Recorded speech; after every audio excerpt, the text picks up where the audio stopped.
Afternoon, UK Colts fans and Colts fans around the world. That's the season. Let's be real, we was never making the playoffs really, and if we did make the playoffs, we probably would have had 40 put on us by the top seed. The Giants, a team trying to tank, trying to take them. I know people are playing for contracts, blah blah blah blah, but their fans wanted the number one pick. Let's be real. When you're in that situation and you need a quarterback, you want the number one pick. We wanted the playoffs. Well, the fans did. The fans wanted the playoffs. The coaches and the players obviously didn't. I'm not going to lie, I missed probably the first 10 minutes of the game due to life, and I just turned off. It was pathetic. Gus Bradley again. Woohoo! Thank God for Gus Bradley. I don't know how many times we've given up over 20 points in a game, giving up so many yards. I think I speak for the rest of the Colt fans, whether you are McAfee and you feel like you've been let down and betrayed by your franchise, and maybe some of the fans, including myself. I'm not going to disagree with what Pat's saying. The way he went about it, I disagree with, but we all sit on different sides of the fence, and that's fine. He has every right to express his opinion. He's definitely been a lot further in the game than me, so he understands the locker room more. But I think the way he's gone about it is a bit ugly, but I don't blame him. The fans who are stuck by the franchise while that was happening are also annoyed because they feel like they have been let down, and we preached accountability. Shane did it, benched Anthony Richardson for accountability. Jonathan Taylor dropped the ball on the goal line against Denver. No accountability there. He had 2 touchdowns. It's worthless this game, all because he dropped the ball last game. Absolutely worthless. But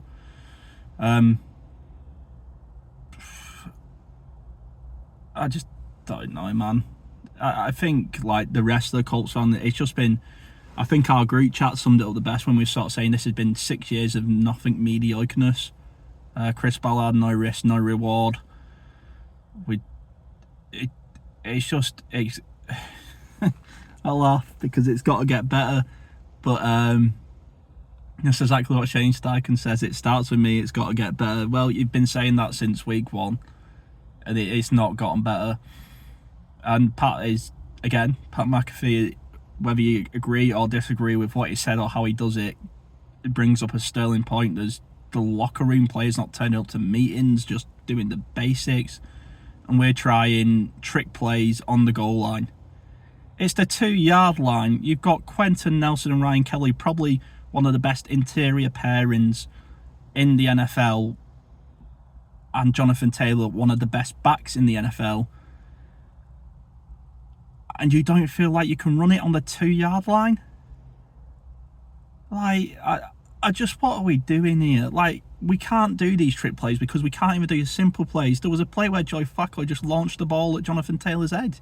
He wasn't even looking at him, and he just launched the ball at him. And I think that's where I turned it off, to be honest, because this has been going on for 8 years now. And I know it coincides, maybe even longer, but 10 years on and off. But it's not just all Ballard's fault. He is a big part of it. For me, if you're the general manager, you're there earlier than everybody else, making sure all the players are turning up. If they're not on time, why are you not on time? All right, you're fined. Don't do it again. Leadership is what's lacking.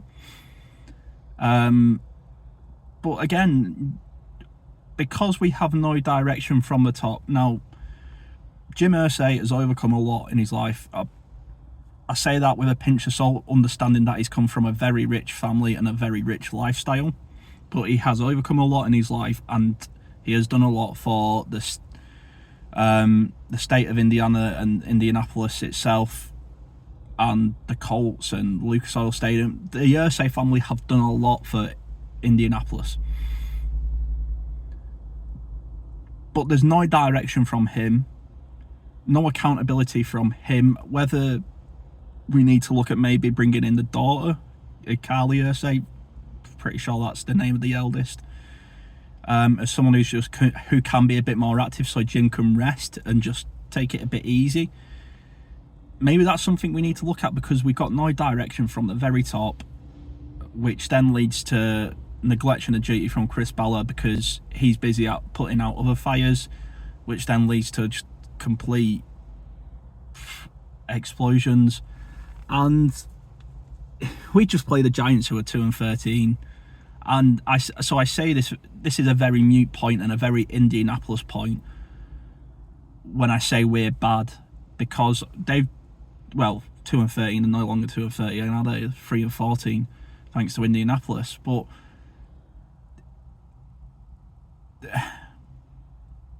I don't know, we've done this so many years and it is just tiring. I make these reactions because I like engaging with the community. The NFL community is growing massive over here in the UK. I like speaking to fans from across the world, from all the way from Japan, Tokyo, to America and the West Coast and the East Coast. I've spoken to fans all over. It's fantastic. In Wales as well, Nathan, you'll know, is our co-host, and Robbie down south. So we're from all over, and it's a great community, and I just have to watch every Sunday as we lose to a below par NFL team who are actively no one's actively tanking, we don't actively tank, blah blah blah blah blah. But the Giants could have been happy with that result. I mean, some of the Drew Lock would have been, because it looks good for him and he probably ends up back up QB in Indianapolis next year. So players are obviously playing for a chance at next year, but none of ours were. I think out of all the free agents the Colts have got coming up, like going into free agency next year, I wouldn't re-sign one of them. So that says it all. I mean, we maybe get one more year out on Mike Pittman. I wouldn't be surprised if Alec Pierce went and tried to find a trade, because he's desperate for a quarterback. Look what happens when a quarterback can find him. And no, Flacco is just not the answer. We can't keep doing this with washed up veterans. If we put Flacco in and never took him back out, we'd still be in the same place we are now. So, and talk about throwing your quarterback under the bus. Soreness and back spasms are completely different things. It's like, we're just a mess, is the best way to put it. I feel like as fans we invest a lot of time, energy, money. Some invest way more than I do, which fair play to them. All we ask for is the effort back, and we're not getting it. So when look, Pat's probably going to pull out of Indiana right now. Nobody wanted that, but two linebackers who have been absolutely shite all season, let's be real, who used his face for a clickbait thumbnail so they could chat shit and not back it up, have driven probably our biggest media connection away from Indianapolis. That can only mean revenue's going to go down. He's not renewing his season ticket. So I can't imagine Mr. Irsay is going to be too happy. Jim Irsay is a big fan of Pat McAfee. Been on his shows, lends him his jet. He's not going to be happy, so someone's going to go. I personally think Richardson's gone this off-season. I know a lot of people might not agree with that, but I don't see how Gus Bradley can stay. I don't. If Gus Bradley stays, I think that's me done with the Colts until he goes, because he's just useless. He has your premium, God I speak, premium pass rusher draft pick Laiatu Latu dropping back in coverage on a passing play. That's sackable in itself. After 3 games, we give up what, close to 1,000 yards scrimmage. That's sackable. That's 2 sackable offences, if you ask me. And he's still here.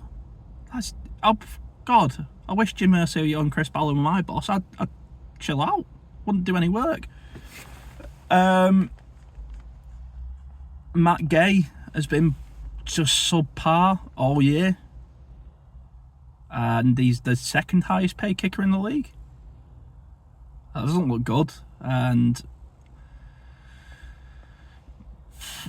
yeah, without being too extreme, but we need to be, because we just need to blow it up. And I can take a year of a big rebuild and a 2-13 year, a 2-16 year, whatever. I can take that if we have a direction.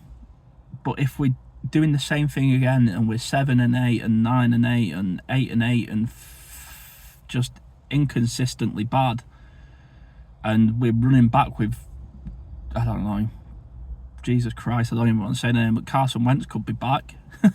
You know, something like that, then what is the point? We took Anthony Richardson in the draft knowing it wasn't going to be straightforward, knowing it wasn't going to be all uphill, and that progress isn't linear. But he's not developed, and we've ruined and stunted his development by the way we've treated him. I say we, by the way the front office has treated him. Would you want to go back to a place to work where you've been thrown under the bus, been made the scapegoat, been exposed and left out to dry when you've made a mistake, not protected?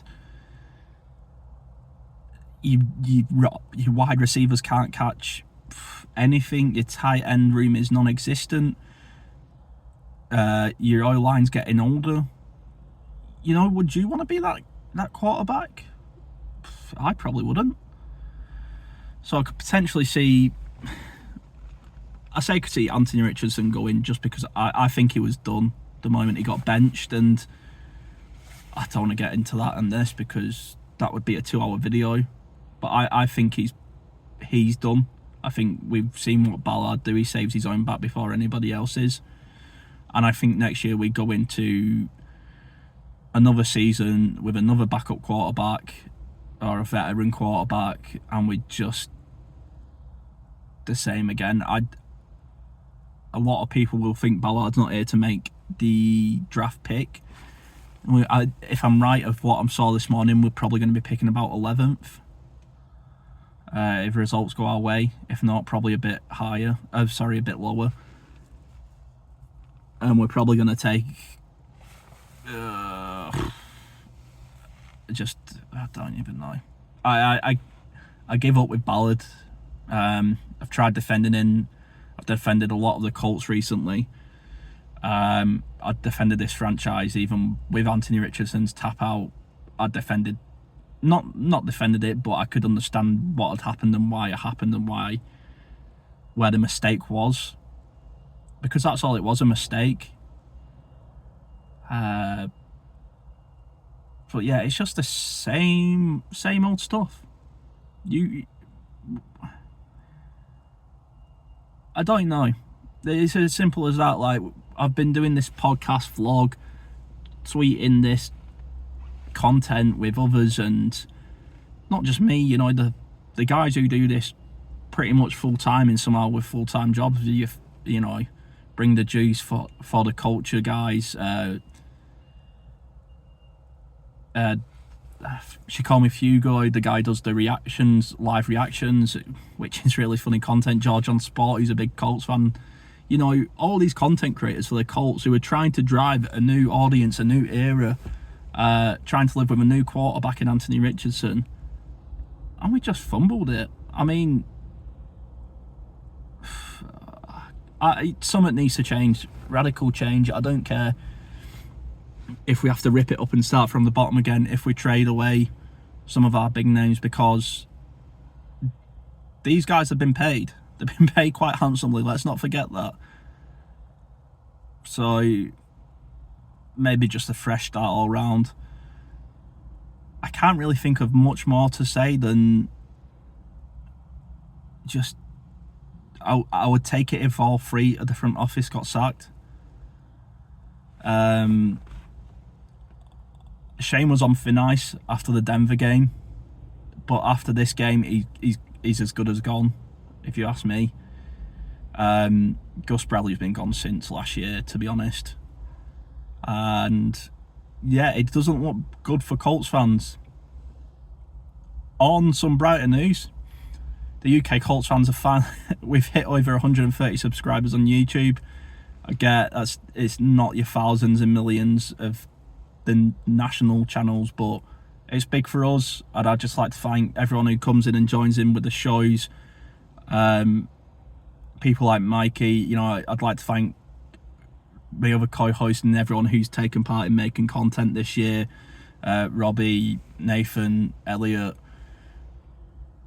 It's been an up and down year, and I'm sure we'll do a post-season recap. I'm sure we'll do a deep dive into this season, but we've still got to play Jacksonville. And to be honest, I'd like to see Sammy Erlinger play. Why not? It's a dead game. It's a nothing game again. But I doubt that. We'll probably see Joe Flacco lead the Colts to a 21-30 loss or something. I'm just, struggling to be positive. Join me on the show on Thursday, and we'll try and dissect this mess. But anyway, thank you all for watching. Like, subscribe, share, tweet, wherever you are, whatever socials you're on, because we need the Colts community to stick together right now. Thanks for watching.